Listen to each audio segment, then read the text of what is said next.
Hi guys, you're listening to the Cask and Culture podcast with Lee Robinson, aka Whiskey with Lee. Thank you very much for coming on. I really do appreciate it. My pleasure, Lee. Nice one. Thanks for having us on, fella. Not a problem.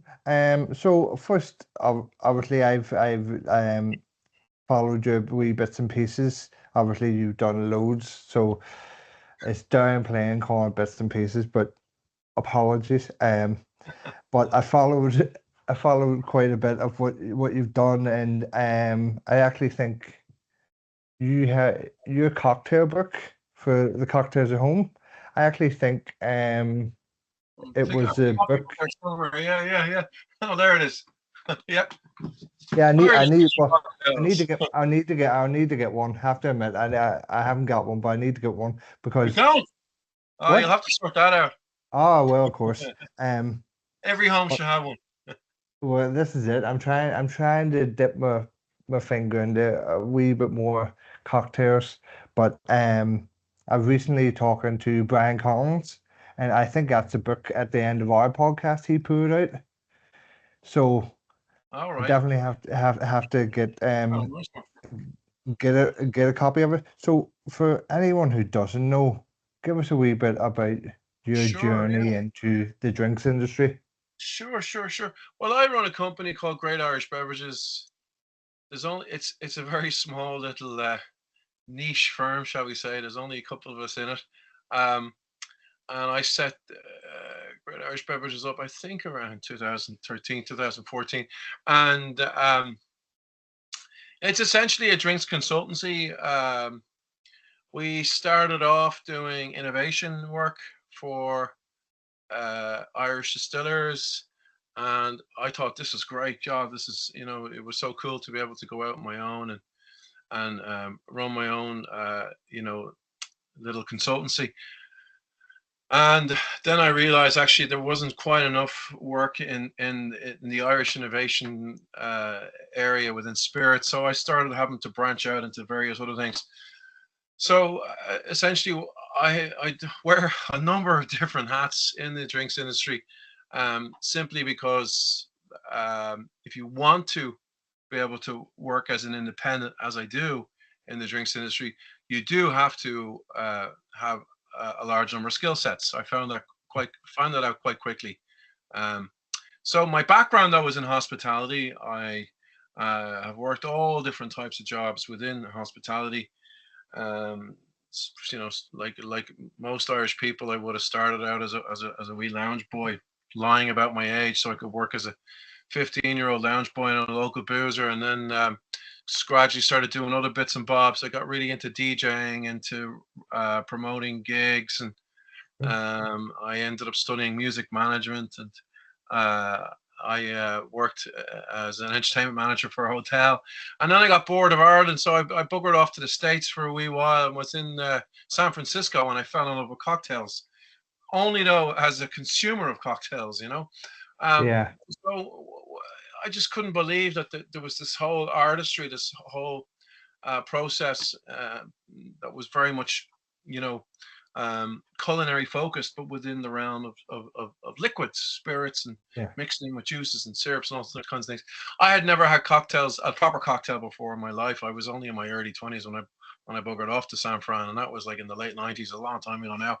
But what happened was because I fell in love with cocktails and because I was still involved in entertainment, I heard of uh, a fella that had just taken on the lease of an old cinema that was on Leeson Street in Dublin. Had it been lying dormant for 13 years, was collecting dust. It was a beautiful building that was built in the 60s.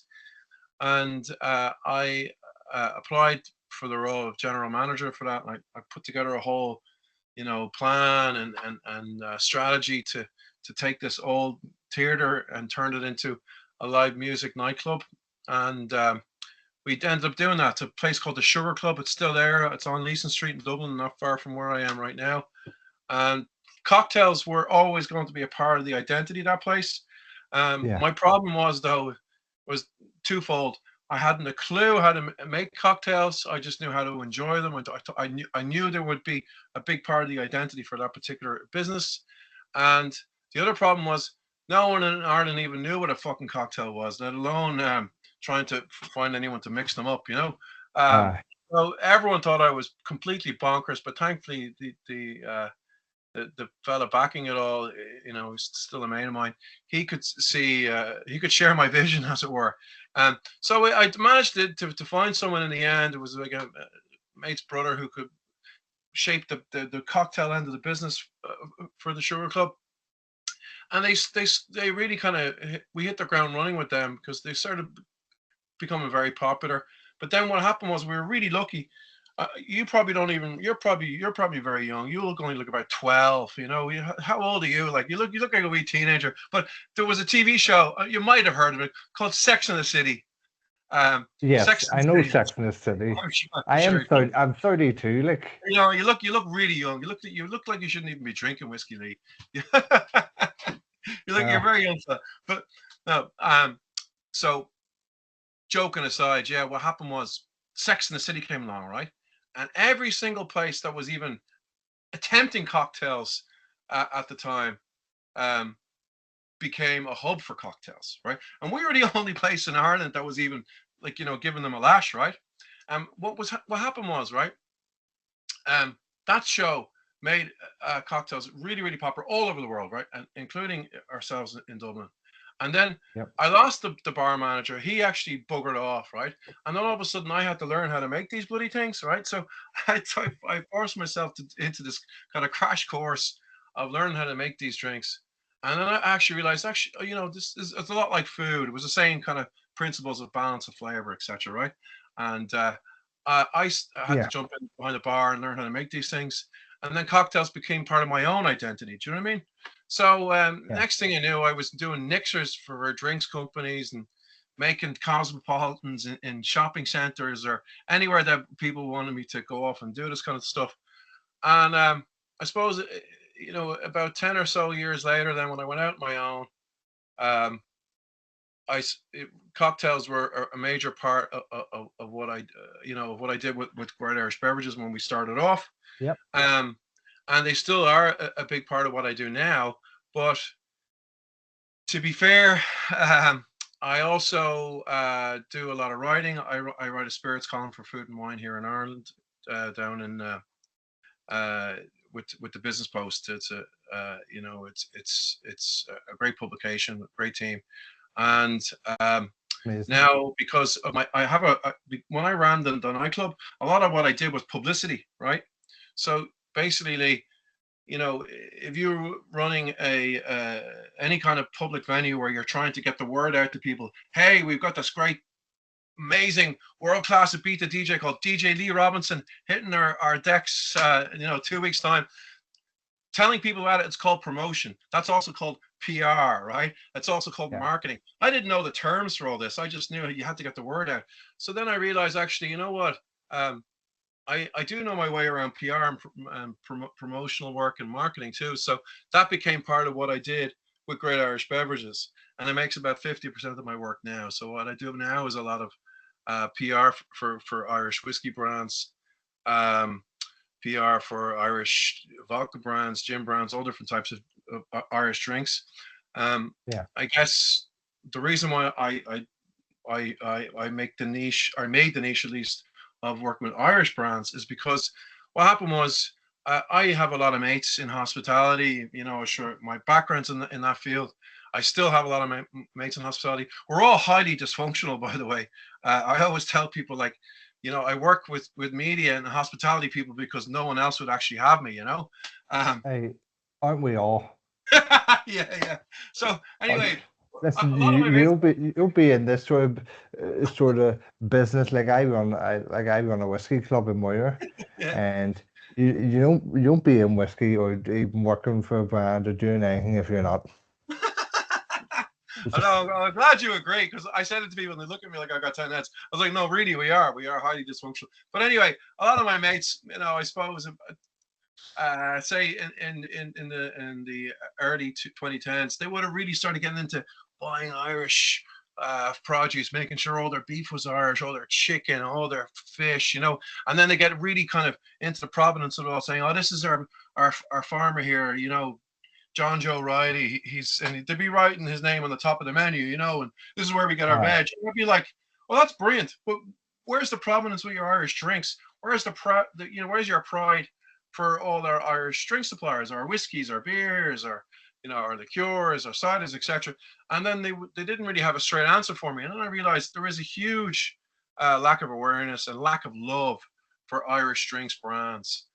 And that's really one of the reasons why I started the company, you know, and it forms, I suppose, like the main kind of philosophy for all the work that I do now, because there's loads of different things that I have going on, but at the heart of them all, essentially, is promoting Irish drinks and Exactly. really advocating Local producers, for local companies. yeah, exactly, fella, yeah, and then really just promoting a greater advocacy and understanding and deeper love for all of our drinks, you know, and that takes lots of different kind of routes and facets. Like, you know, for instance, for the last couple of years, I've become more and more obsessed with pairing Irish foods with Irish drinks. That's a big part of what I do now. I do that with my podcast with my podcast partner Dee Laffin. She's as equally mad and as equally passionate about these things as I am. Yeah. So we have done 24 episodes now of where we've traveled the length and breadth of the country. We've gone all over the shop, just pairing Irish foods with Irish drinks, whether it's at a distillery, whether it's at a hotel, a restaurant, a food festival. So that makes up a big part of what I do.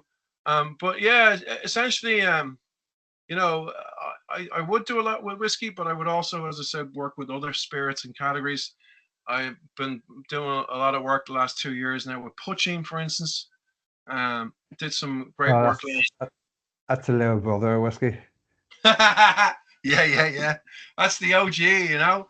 Exactly. So I did a lot of work last year with Mad March Hare. I took it to all Yeah. the maddest, craziest festivals like Electric Picnic and All Together Now, and the Ballymaloe Festival of Food. I was doing poaching demos everywhere. I was doing them in New York, doing them in Germany, all sorts of places. And then this year I've been running the poaching parlor with again with Dee Laffin. She's now a partner on that project too. What we do there is we hang out with different producers of poaching. We bring them into my studio bar in town, and we ask them how all about their brand, and then you know, we make some cocktails with their poachings.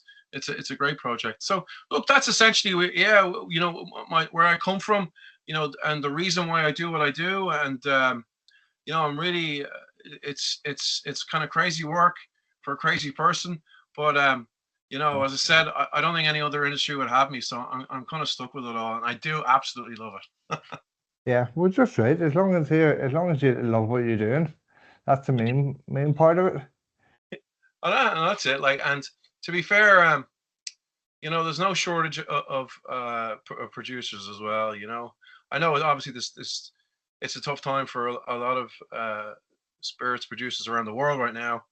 You know, there's a change going on. You know, but there's still plenty of love out there for the brands I work with, and the people behind them are fantastic. So I'm very lucky in that regard. You know. Yeah, no, of course, and as you say, like working with brands here, it's the finest people you can work with. Like Yeah. the especially like as obviously, you know, I'm into whiskey, but the whiskey community of people is just exceptional. Second to none. I mean, I've done a lot of whiskey work all over the world. For like 6 years, I worked as a global cocktail consultant for Jameson.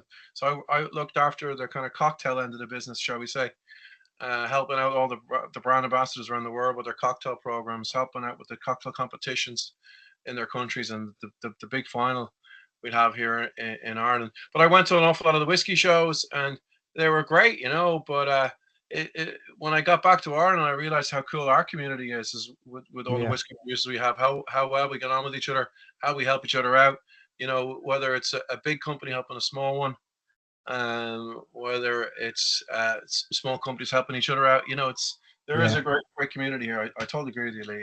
Yeah. yeah, definitely. And just what you were saying about cocktails, if one thing I haven't really dived into, like I can make obviously an old fashioned. I'm not Fair gonna. enough. And then Daisy. Oh yeah. Yeah. So I can do them. Because I done a wild turkey bourbon masterclass Oh. in Rattlebag in Belfast, if you've heard of Oh it. yeah, no, Rallyback. Great spot. Yes, yes. So I done this was about 2 years ago. So that's one of the cocktails they taught us to make. So I've replicated it in the house a couple of times, but I think that would be about the basis of my cocktail knowledge for me. I mean, cocktails are for me like being able to make a handful of good cocktails is an important culinary life skill, I would say. It's like being able to make a really good bolognese. Everyone should be able to make a good bolognese. Yeah, Uh, well, even if you're vegan, you can still make a great version of of a bolognese. Yeah, everyone should be able to make a good steak, or know how to bake a half decent cake. These are culinary skills that everyone should have. You know what I mean? yeah, It's the reason why I think that like, um, home economics should be a mandatory subject, but that's subject for another podcast, I might add. But I think that as people who love booze, like we both are, obviously, I think it's really important to be able to take a nice spirit and just to transform it into something different. yeah, Um, like you could be a gin lover and love your gin and tonic. But if you want something a little sharper, you want something that's got a bit more bite and a bit more edge, martini's your only man. Um, and if you want, for instance, just like if you're a whiskey drinker, but it's 25 degrees outside and it's you're on holidays and it's really hot. A straight whiskey isn't really going to cut it. Like, so you want to be able to mix up a nice highball. So understanding the fundamentals of flavor, it's the same principles for food as it is for cocktails, but understanding those principles is actually quite an easy thing to grasp, and it's an important life skill, as I say. So what I do in the book, you see, is I show people how to make cocktails at home, but using zero um, professional bartending equipment. So in other words, it's like it's for like people who are just literally starting out their cocktail journey, as it were. And then I show them how to do things like um, take like an empty 1 liter bottle and to make, as opposed to making one old fashioned, you can make yourself like 14, by getting an old jug, putting in your whiskey, putting in your sugar syrup, putting in your bitters, mixing it all up, maybe throwing in a bit of water to dilute it slightly, and then pouring it into a 1 liter bottle. You can leave that in your fridge and it will literally last for months, like months, right? Now, of course, it won't last that long if you're thirsty, if you've got the lads over, or you're having a wee session. You know what I mean? yeah, It might be gone quickly then, but potentially it's there for months. And anytime you just want a cocktail, you just give it a quick shake, you pour it over some ice, give it a quick stir, maybe throwing in an orange zest, and you're way in a hack. So, for me, like I really wanted to be able to show people how to uh, show people how easy it is to make these drinks at home. And what I did was all of the spirits in the book are Irish. So that's the whole idea, is to get more Irish people mixing drinks at home, and to show them how easy they are. I did a lot of that during lockdown. I did, God, no, countless amount of demos um, for corporate entertainment companies and different yeah. kind of agencies, showing people how to make cocktails at home. And I found that there was some really easy skills to pass on to people. And I think it's as I said, it's an important culinary life skill. Yeah. Like Well, old fashions, whiskey sours are great. Do you ever make one of them? yeah, I have. Daisy are very similar. Yeah, yeah, Yeah, I wouldn't say that mine are great, but everything yeah. can use improvement. Well, look, there's something wrong with practice, Yeah, and what's great about an old fashioned is you can mix it up in loads of different ways. There's a countless and endless amount of different sweeteners you can use as opposed to sugar. You can use everything from agave to apple syrup to elderflower cordial to lots of different blackcurrant cordial to sweeten things up. And there's obviously lots of different types of bitters out there. So yeah, cocktails are great crack. And sometimes I encounter like these hardcore whiskey aficionados who snub their nose their cocktails, and I don't mind the cocktail, like, I know. I don't get these people. Like, honestly, I feel like giving them a slap half the time. I They're know. they're just head melters. But and to be fair, there's no right way to drink any kind of spirit. It's whatever Well, the way you this want. this But is this is yeah, this is exactly what I always say. If people say about, oh, suppose you wouldn't have it with this or have, I was like, see if you want to have your whiskey with Coke or with Pepsi or with yeah, Sprite, you drink it whatever way you enjoy it, yeah. because there's no point drinking something you don't enjoy. Well, I mean, and I say to these people then, like, were you maybe a little bit put off by when you were a kid, the whole notion of having, I don't know, pizza because you didn't like cheese? You know what I mean? And then all of a sudden you take a bite, you're like, oh my God, that's amazing. Yeah, You know what I mean? Like it's always worth trying these things. Um, and I think that yeah, I love drinking straight spirits. As you can see, I've no shortage of whiskeys here at aye, home. Um, I love drinking straight brandies and other types of straight spirits, but I'll equally love having a cocktail too. It's whatever mood I'm in, whatever the occasion is, whoever my yeah. guests are. Um, so no, I think it's really important that more Irish people learn how to make cocktails. See, I'm actually half American, and on my dad's, because my old man was a Yankee, on my dad's side of the family, all my Yankee cousins, they all were able to make cocktails by the time they were like 19 to 21. I mean, it's part of their culture. Like Yeah. they know how to make a good martini or a good old fashioned, and it's just So yeah, sorry to go off on that. yeah. Where's your dad from? Jersey City. I grew up in Jersey City till I was 10. It's just it's all Flip me, we have a wee bit of a similar story oh because I no grew way. up in Michigan till I was 10. Oh shit, no way. In Detroit or Yeah, did you? just Well, outside no way. Detroit. Oh, no way. So and So so were you there as a kid as well? yeah, I grew up there as a kid, No way. and then we moved back here. I was the same for me. See, my old man was a Yank, and then we moved to Ireland. Then I was about 10. My old man stayed on. And I came back here. My mother's from Dublin, you see. So Yeah, yeah, but I would spend. I used to spend a lot more time in the States when he was still alive, but I still go over all the time now with work and yeah. see my family and Well, stuff. Yeah. I haven't been back till from 2019, but Uh-huh. that's when my wife and I and my mom and dad at the time we all went over. I have an auntie who lives in New Jersey, All right. so she lives Shrewsbury in New Okay. Jersey. So It's South Jersey, is it? I think it is. Yeah. Um, There. so well, I don't think it's not far off, like where's Monmouth? Oh yeah, Monmouth County. Yeah. That's down by Yeah, so south. I think it's around Yeah. that area. So Yeah. we went over there for a couple of weeks and then spent some time in New York, and my wife and I actually got engaged in New York. Ah, very Um good for you. but yeah, so but back to the growing up. Yeah, I grew up in Michigan until I was about 10 or so, and then we That's moved gas. back Like here you for a both grew bit up in the States and then for back first out. decades. That's gas. Yeah, Yeah, so like it's much more part of the culture over there to being able to mix a cocktail yourself, and I think that's something that we yeah, should be able to do more of in Ireland. And thankfully, that's happening. Like to be fair, you know, one of the many projects that we've done over the years with Great Irish Beverages, we've run cocktail festivals, whiskey festivals around the country, gin and tonic festivals, single pot still whiskey festivals. We did them too.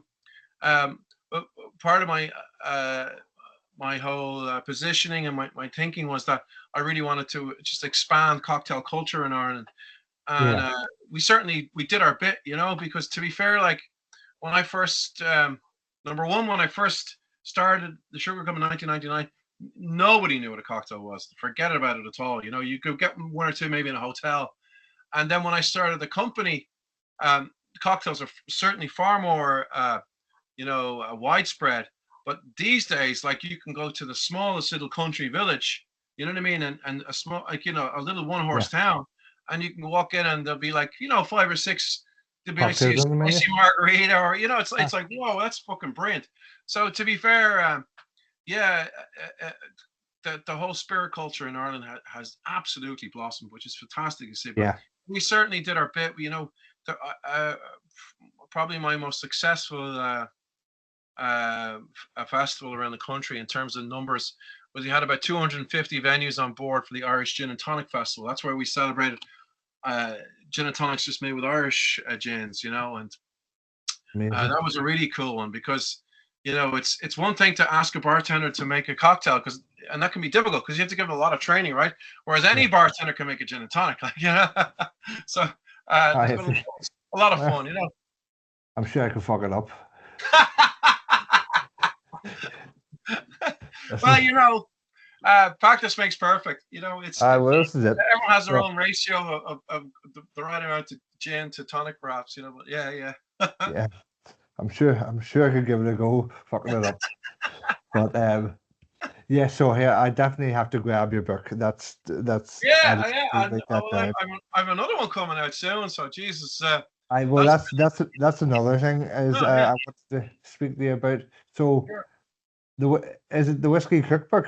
It's called the Irish Whiskey Cookbook. Yeah. So essentially, it's 50 food recipes that all feature Irish whiskey, whether I cooked with them or infused the whiskey into the food items.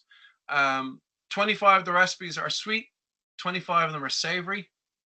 And then for each recipe, there's a whiskey pairing.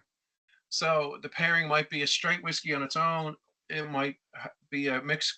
It might be a cocktail, or it could just be like a simple serve, like you know, a ginger ale with whiskey or Yeah. something like that. And whole idea of the book is, excuse me, whole idea of the book is that I'm trying to show people how tasty Irish whiskey is to use in so many different dishes. Like if you go into my local Dunn's right now, it's just you know, it's just down the road there in Rathmines.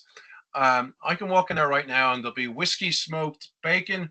There's whiskey smoked, whiskey cured pork fillets.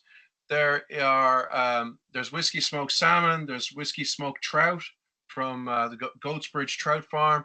You'll find whiskey ice cream, whiskey toffee, whiskey fudge,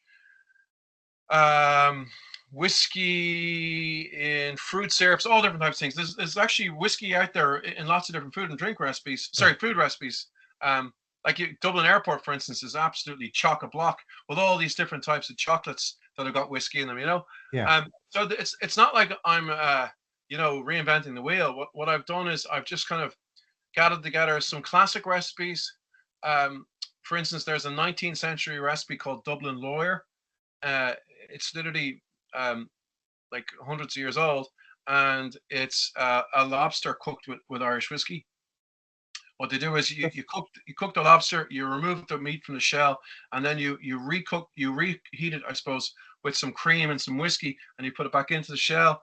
And the whole joke was that it's such an expensive dish, only Dublin lawyers could afford it, you know. So Yeah. that's an old recipe, for instance. But anyway, the point of the book is to show people all the different ways you can cook with Irish whiskey. But then also, once you buy that bottle and you've cooked with the whiskey, keep the bottle open, enjoy it with the food because it tastes great. Like you know, Yeah. I always say that local foods taste best with local drinks. You know, if you go to France, you're going to be drinking, you know, French wines with your French food. You going to Spain, you'll have Spanish wines, or you know, Germany, you're going to have German beers with your German food. In Ireland, it's the exact same principle. Local foods taste best with local drinks, and whiskey is no exception.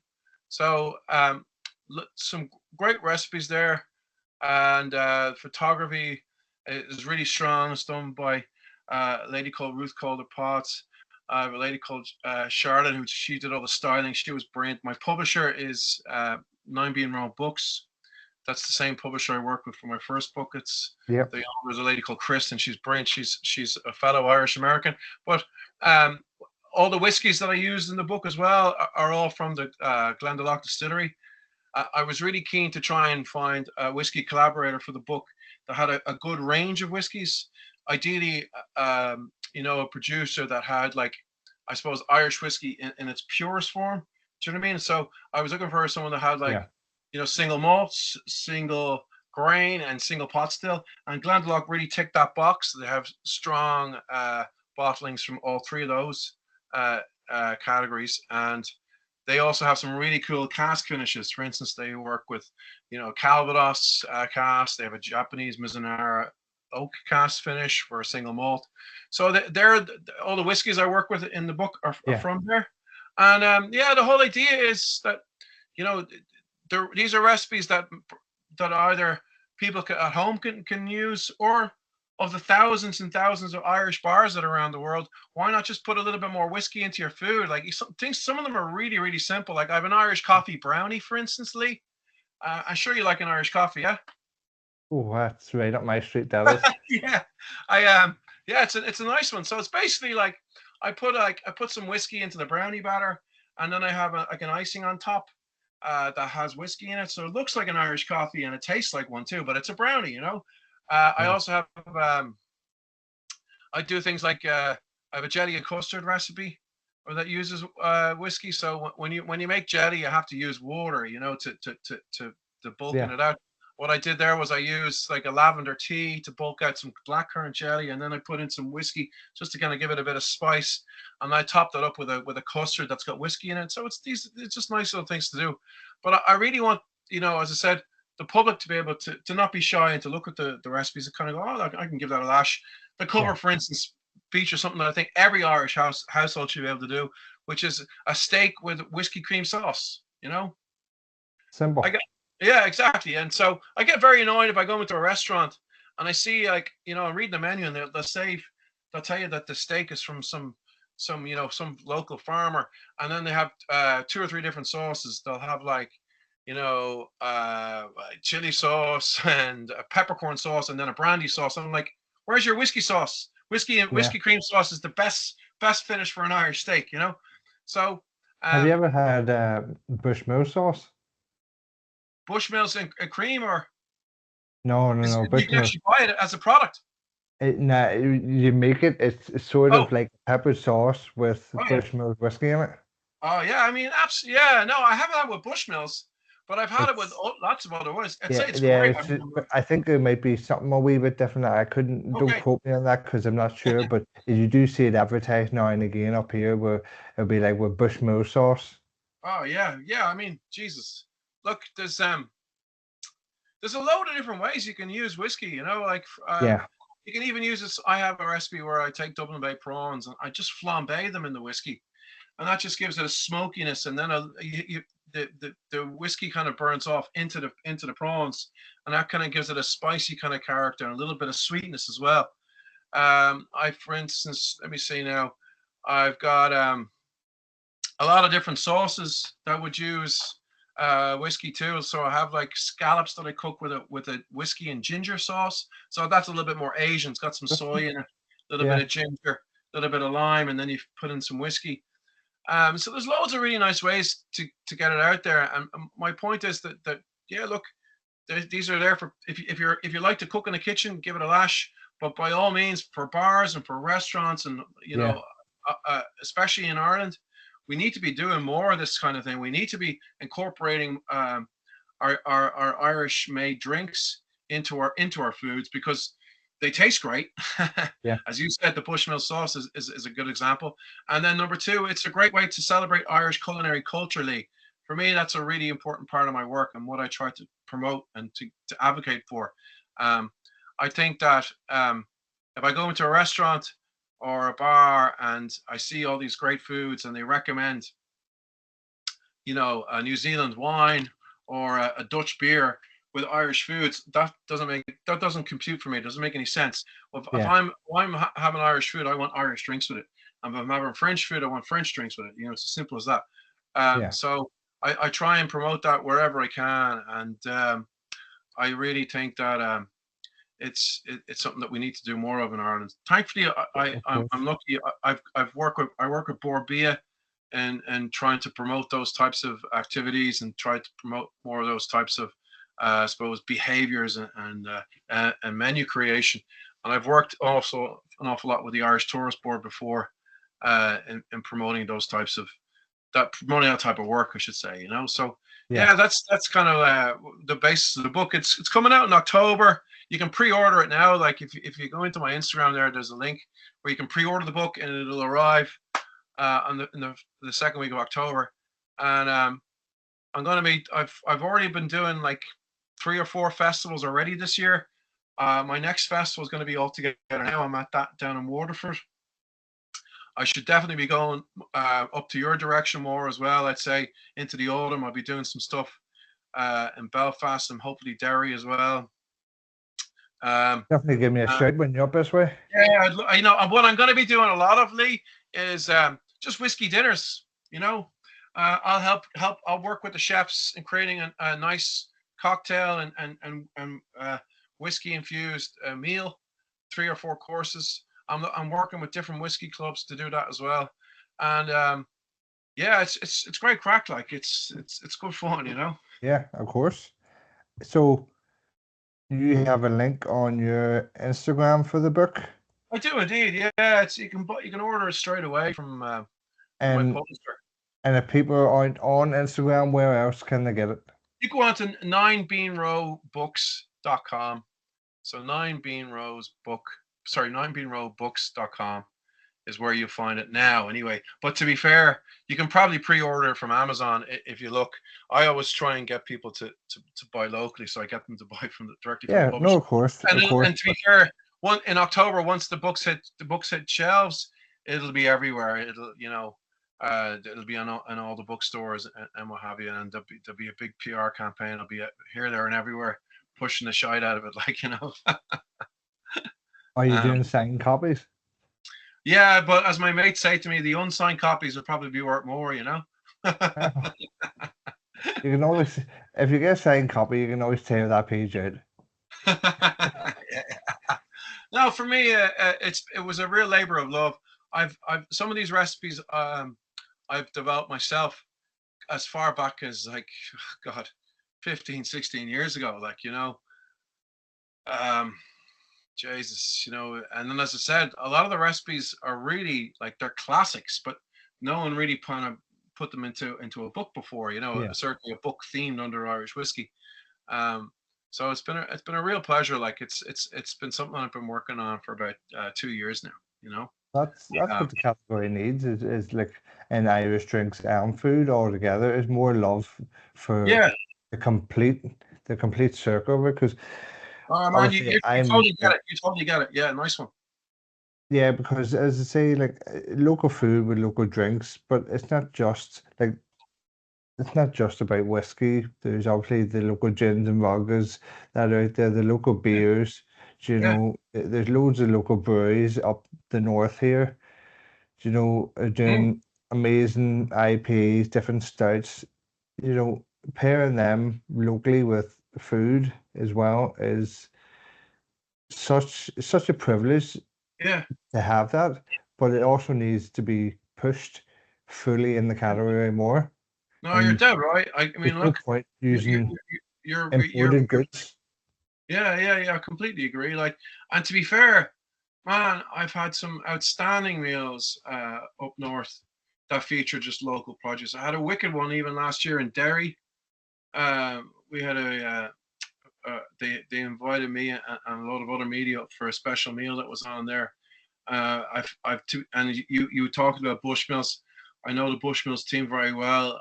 I've interviewed um, various members from their production team before for my column, and they've kindly invited me to some great events up in Belfast and other spots. They've done amazing stuff with food. I mean, if you go onto all the Irish whiskey brand websites, you'll see that there's recipes Yeah, for food. Like if you go onto the Jameson page, you'll see various recipes that use Jameson and there's lots of other whiskeys to do the same. What I wanted to do was I wanted to bring out a book that kind of put them all into the one space, as it were.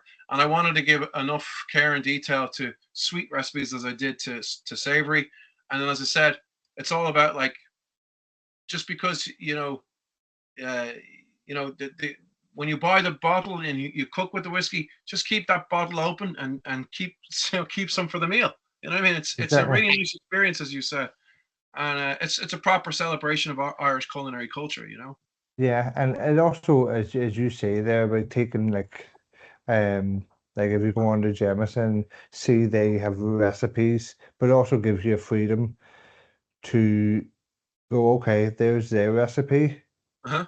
I can use it, but I'll actually take that detail out and use another drink in there and Yeah. combine the two and gives you that wee bit of freedom rather than, okay, well, I could make a list of all the Irish whiskey, Irish gin Yeah. recipes that are out there and stick exactly that brand is where you Yeah. can Yeah, man. customize it Yeah, exactly. Give and it and prove it. unique.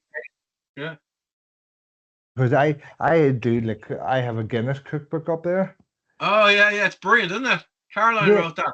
yeah, Yeah. it is. It's brilliant. But the one that I think is missing is what was it?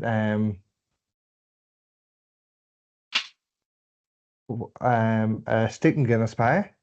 Oh, it Like, says that on it. no, I don't think it Okay. is. I think Well, that's I'm sure like, there's a stew there.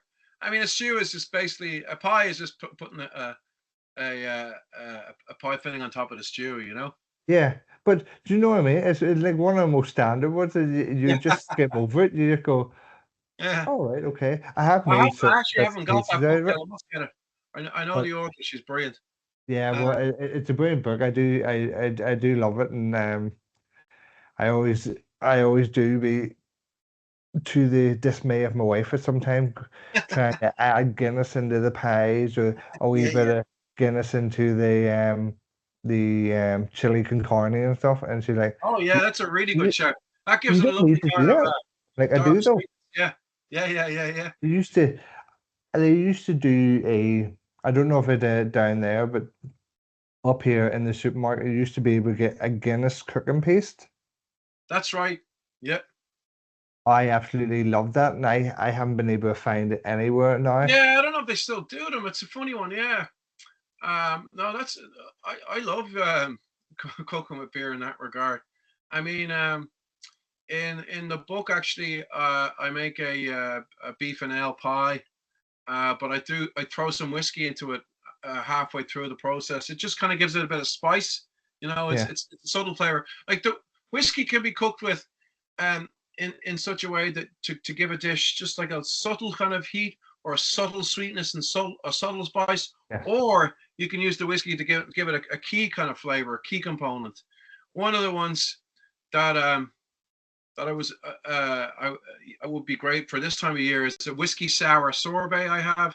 So it's like and it's really simple. It's only a handful of ingredients, and it's the whiskey, it's lemon, it's sugar, it's some water. You can put a bit of egg white in there if you want, and you blitz it up and you leave it in the freezer, and you've got a sorbet, and it's absolutely delicious. Because the whiskey is there, you see, it doesn't overly freeze. It kind of keeps it kind of a slightly more liquid consistency yeah. than what you'd have if it was just a big block of ice, you know. And Jesus, it's lovely. It's great for this time of year too, you know. Well, that's it. If we end up getting all the weather that we should, Yeah. so that so your book is out in October. October So the 8th. Yeah, put that down so I can keep an eye on and nice obviously one. get it pre-ordered.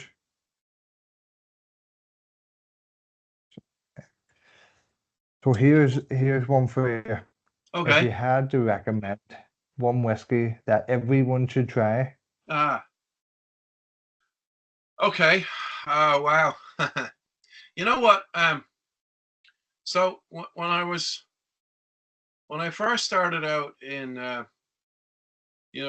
with my company and working for various brands, I found myself being thrown onto tables or thrown into bars with a lot of drinks media, and as I said to you, like we're all a bunch of misfits and lunatics, people from hospitality and people from the food and drink media um, make up a large part of my friend base. And I do, I've made some great mates over the years, but we're all bloody mad. But what it was really funny was sometimes you'd be trying to make small talk with some fella, for instance, who might not have a great amount of English, right? I remember chatting to a guy from Japan, for instance. We were at this big Jemison event years ago, and he had a really nice bloke, but he had very little English. And I was just like, "So, what are your top 3 whiskeys? Your top 5?" And then that conversation kind of went around the table. There was fellas there from Canada, or maybe from Kentucky, Scotland, etc. What was gas was that was a kind of an icebreaker that I would use with lots of different media that I've gotten to know over the years, and I'd be, as I said to you, thrown into these situations where I'm having to chat with them. And what I noticed was, um, regardless of where they were from, whether they were English, Scottish, Japanese, Chinese, whatever, for some reason they would all have Redbreast in their top 5, right? And that's a pattern I still notice, you know. Um, and I would say that you could give a bottle of Redbreast 12, and it's a very, very affordable whiskey for the age uh, that it is, and for the quality of the distillation. Yeah. I would say if you had to, if you were put in a situation where you had to give a bottle of a whiskey to someone as a gift, if you're rocking up to someone's gaff, or you were staying with someone for a weekend, you wanted to give them something nice, right? You could give about a Redbreast 12 to a complete another whiskey snob, like an absolute pain in the arse whiskey snob, right? And they'd fucking love it. Or you could just give it to someone who's never had a whiskey before in their lives, and they'd still bloody love it. So Yeah. I would say that if there was one that is, I suppose, the easiest to approach, and one that I would always recommend, it's probably going to be the Redbreast 12. I don't know. That's a, What do you reckon? Would you agree? that's Do you think that's a fair enough statement? no, that's a very solid recommendation. I would recommend it on quite a few occasions because I do get asked quite a bit. Oh, Yeah, here, I I've a friend. What would you recommend? What would you recommend? Oh, it's yeah, their yeah, birthday. yeah. Would you? And Well, for the money you pay, like, especially honestly, if you're going over to London, like if I'm going over to England, like now it's like Jesus, it's a good chunk off it with the old duty free. So I would it's that works out for you. yeah, Doesn't work out for me. yeah, yeah, yeah. And we won't even talk about Brexit. But anyway, Luckily, I can't get nothing duty free unless I'm going to yeah, Europe. yeah, yeah, yeah. So no, to be fair, I would go with what many of the experts have told me over the years, and go with what I love. I also happen to just really, really enjoy single pot still whiskey. I think if I Yeah, had to, if I were to, like, you know, if I had more time, and if I had the wherewithal, I'd probably start just pursuing some really, really old single pot stills. I'd love to taste some pot stills from like 100 odd years ago, um, and just to yeah, compare and contrast with them, like, you know what I mean? Because yeah. you know No, of how the course. grains, how the barley would have been grown back then is so different from how it's being grown now. That kind of Yeah, stuff just kind of keeps me awake at night. I'm lying in bed going, "Oh wow, I'd love to taste that." I did have some relatively old green spot not long ago, and it was outstanding, and it was so different from what we have now. It was just, I suppose, a lot kind of meatier, and it had a different type of spice, um, and a much longer length than some of the pot stills that I've had more recently. yeah. I'm definitely with you on that because I have been sort of keeping my eye out for like almost like the vintage tastings. Yeah, That people do, and maybe 40 or 50 quid, and they're bringing this or that from the 1960s. I'm like, I need to get in on one of those. you know what? I've been asked to go to some of them. You know, uh, I've gotten. I've seen the ads and everything. 9 times out of 10, I'm just too bloody busy. But I need to just get my act together and drop everything, and just drop the drop everything, get paid a few quid, and go to some of those. I know, for instance, I think there was an old Comer tasting about a year or so ago. I'm trying to remember where I saw that, but I would have loved to have gone to that. Like, I Yeah, love that brand. Jesus, And I am fascinated by some of those really old pot stills. I'd love to try some of them. Yeah, I'd love to try. Yeah, no, I'm definitely with you on that because there's been quite a few that over the years of like Belfast Whiskey Week they've had Mm. wee ones, and I have just sort of, oh, I'm good doing our stuff this time. I'll leave Yeah, it, you get and distracted, then don't you? You know. yeah, and then this year I've been keeping an eye out to see if one comes up, but I don't know if it's To my shame, I haven't even been to Belfast Whiskey Week. There's always it's to be fair. I'm always kind of kept busy. You know, I mean, it's great being independent and great being working for myself, but it also means that I'm always up to my bloody eyes. I'm always well, got this something is on. it. Like I actually it's miss a lot more than what it's I it's should be right doing. it's right in the middle of festival season, so I what know. Yeah, yeah, yeah, yeah. it can't be everywhere.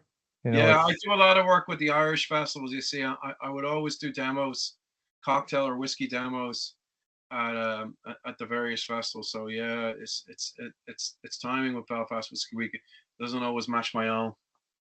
yeah, no, like this year, I don't know if I'm gonna make anything.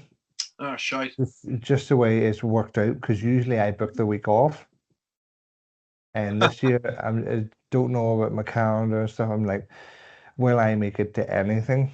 I haven't even scanned over the schedule because I'm like, I need to actually basically get to the week before to see Uh, if I'm gonna have any time. yeah, yeah, yeah, yeah. Oh, that's a bummer, yeah, because it's so close to you as well. You know. Yeah, so listen, can't be at everything. I know, yeah. This is it. So as you said there about trying some like old pasta whiskey, would you have one in mind as a bucket list whiskey that you would love to try? Yeah, I think I saw an old bottle of Red Spot in the Michelin Sons offices. I went and interviewed them a few years back, and I've since had the great pleasure of working in that family. I think they're one of the most fascinating and most important culinary families in Ireland. You know, I don't just put them on a pedestal for the work that they do for Irish spirits, but I actually think they're a really important uh, culinary culture family for Ireland.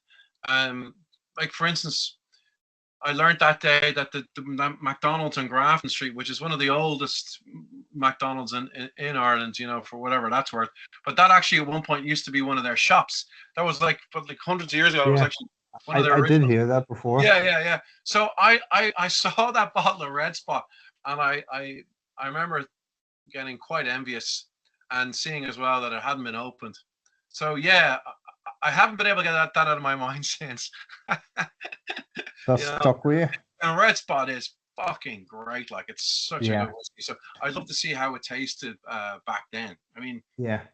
God, who I wouldn't? I always describe Red Spot as a wine drinker's whiskey, Yeah, yeah, yeah, yeah, yeah. Big time. and I'm not a wine drinker, but I absolutely love it. Yeah. Yeah, no, it's fascinating.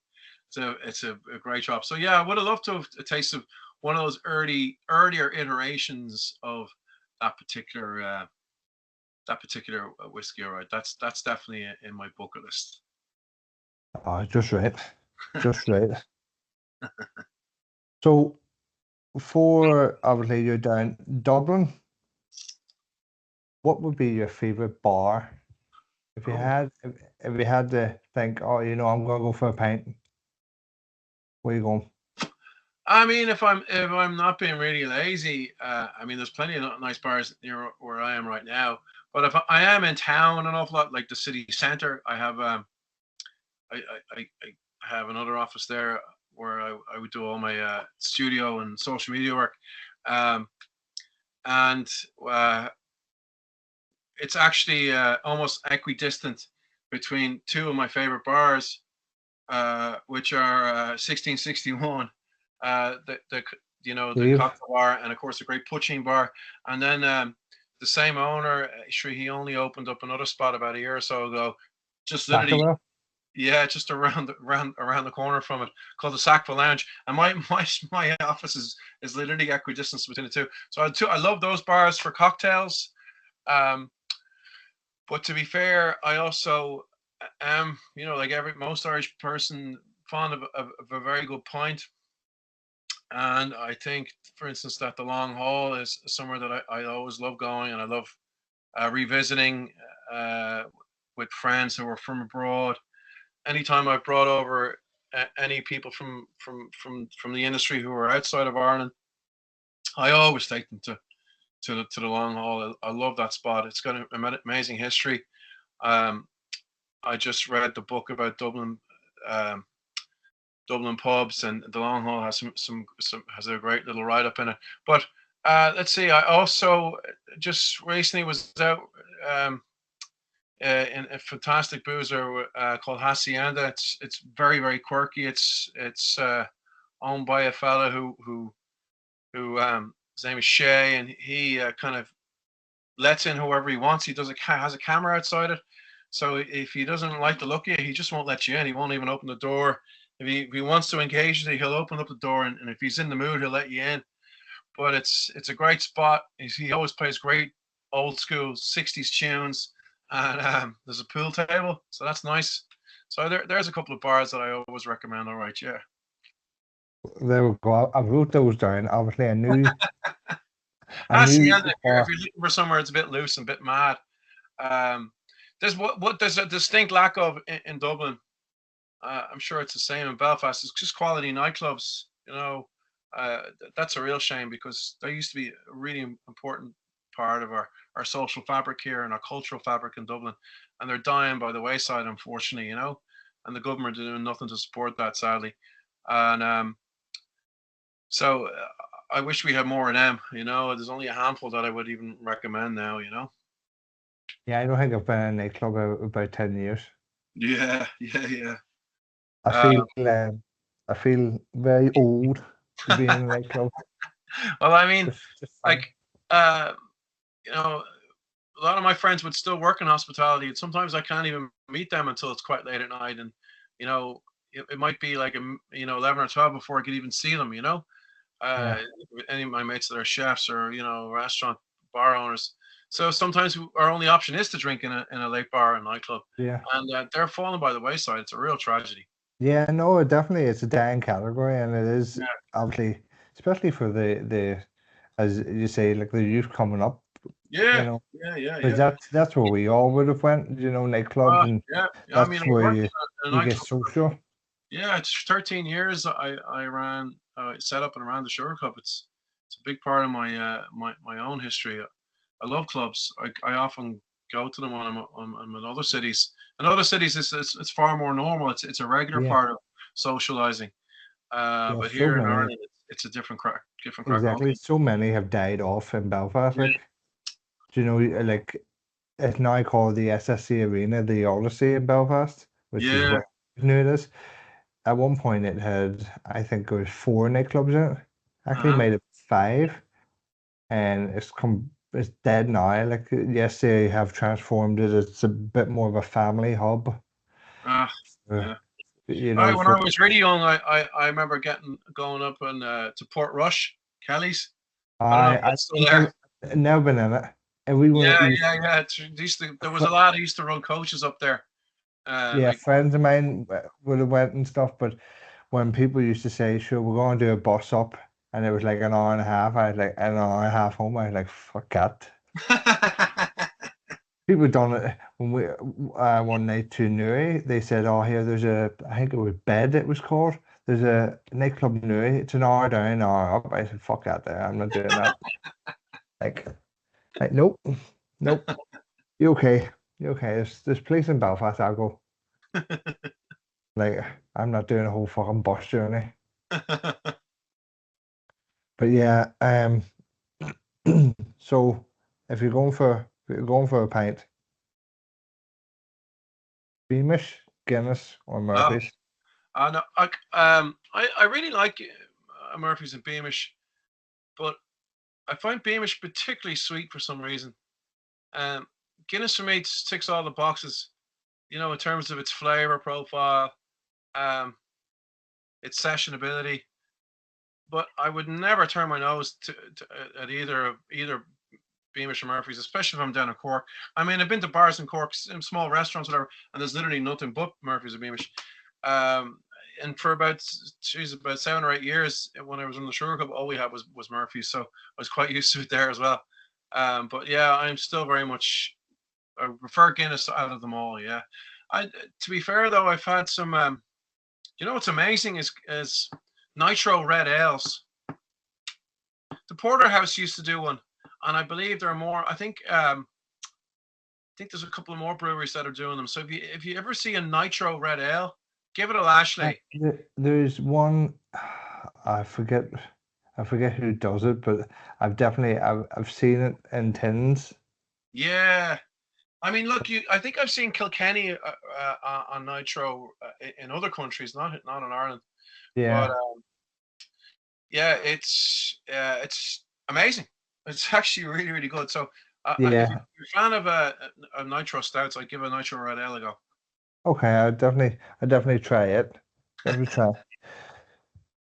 So, sort of my last question for you, besides the books, Yeah, besides obviously your whiskey cookbook coming out, what other projects do you have on the sure. horizon for Yeah, people I mean, I would thinking of? encourage if anyone checking this out today is a fan of poaching, I would encourage you all to check out the Great Irish Beverages Instagram page, or even my own, which is Oisin Davis.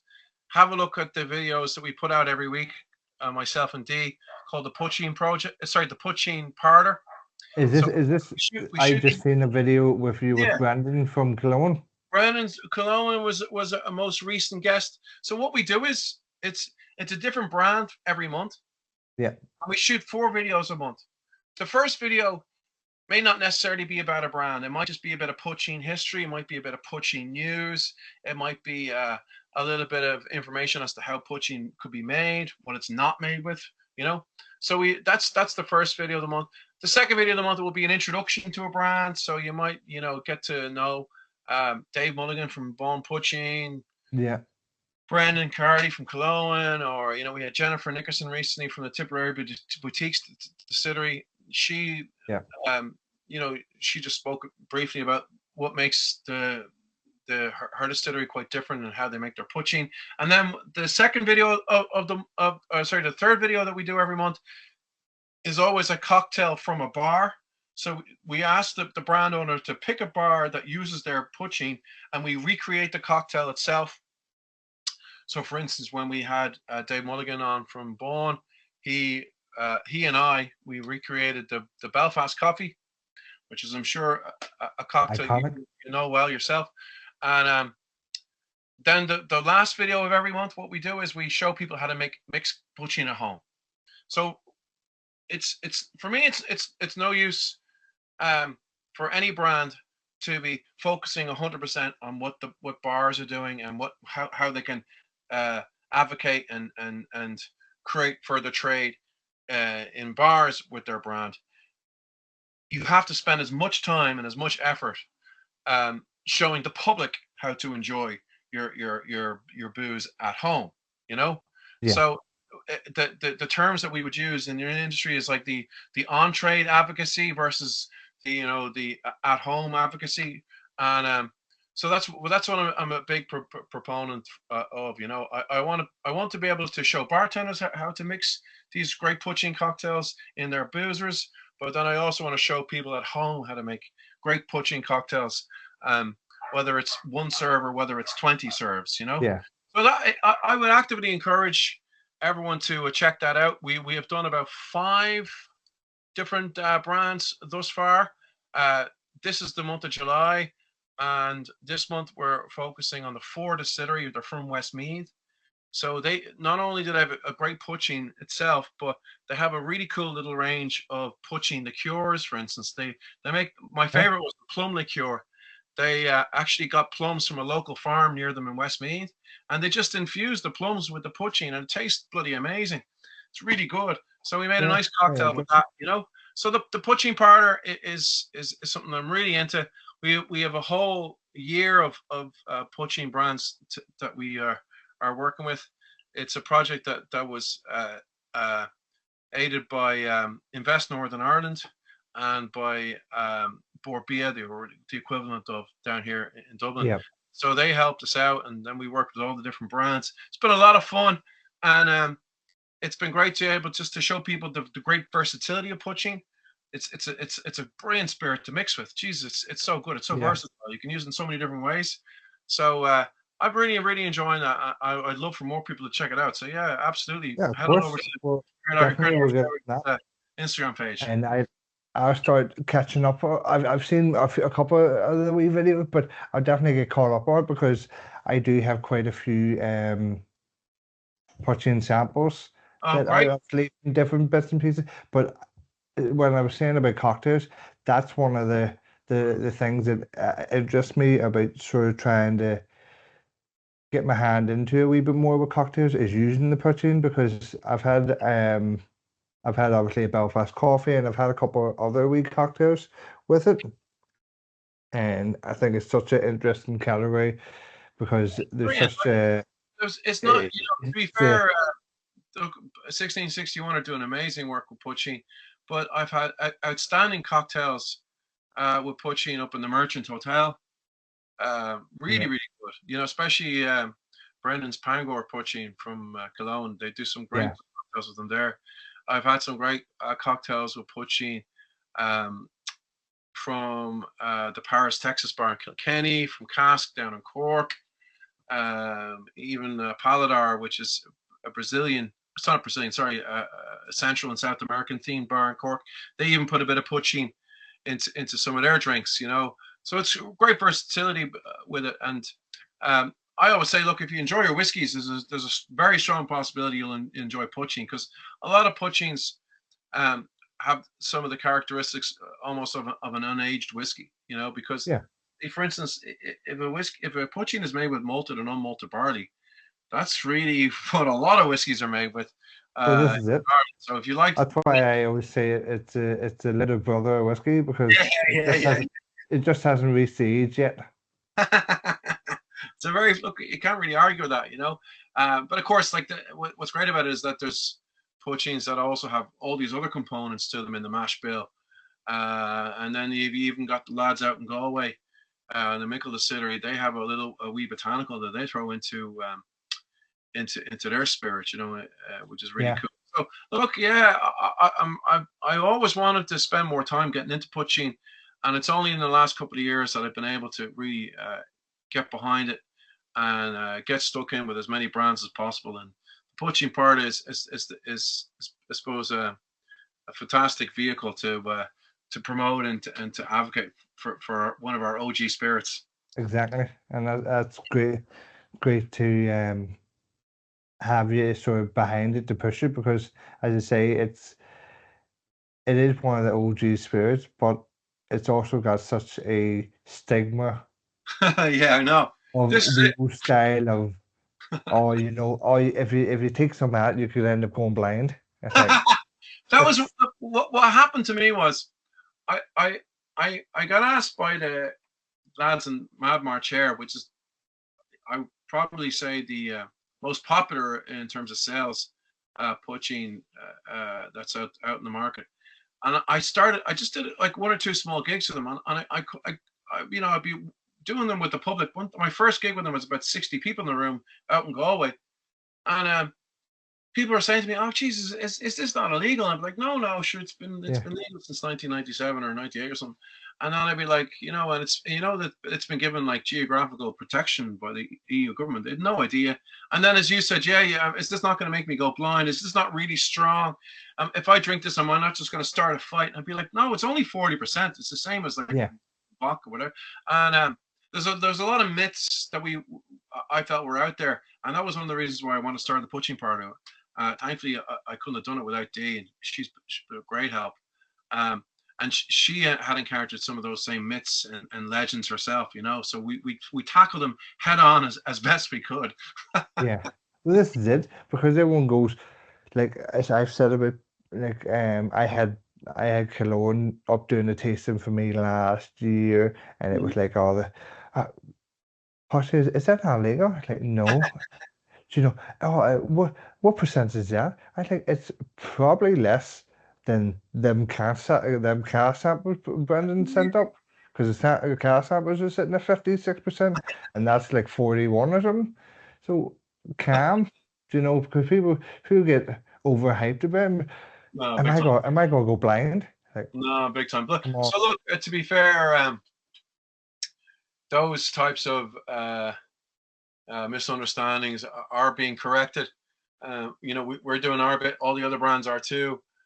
Sure, even the other day there was a great segment on News Talk, national radio station down south here, and they had Bar 1661 on. They had Mickle Distillery on as well. That was great to hear. 11 o'clock in the morning on a Wednesday. But to be fair, all the best cocktail bars now in the 32 counties, from what I can see, are using poachine in lots of different ways, which is brilliant to see. And you're seeing more of it abroad as well. I was able to introduce it to a great bar last year called Swift in New York. We did a wee poaching party a couple of days leading up to Christmas. Sorry, leading up to St. Paddy's Day. We had a great laugh. It was brilliant crack. I did a poaching party in Berlin last. It was great fun too. So it's becoming more international too, which is great. Yeah, it's great to see. It's great to hear. Yeah. I think that is everything I have to ask. Great. Fantastic. Unless you have anything you would like to talk about. No, God, I think I've kept you long enough, Lee. Jesus, I could be here forever. But no, I really appreciate your time, man. It was great crack to hang out. No, I appreciate you coming on. It's, as I say, I've been back and forth with you for weeks to try and get you on because, as I say, I've followed some of your stuff for a while, and then with the whiskey book, essentially the whiskey cookbook coming out, I thought, what a great opportunity to get a chat, and we can learn a wee bit more about it. Well, look, if you hit me up anytime, if you have any cocktail or food related questions, I will do, and anyone who's listening to, give me a yes, of course, and I appreciate it. And next time you're in the north, give me a shout, and we can get meeting up personally this time. No, but yes, thank you so much for coming on, having the conversation, and taking your time. No problem at all. Anytime I can help at all, that'd be great. I appreciate it, and enjoy the rest of your day. Come on, Lee. All the best, fella. See ya. Take care. Bye.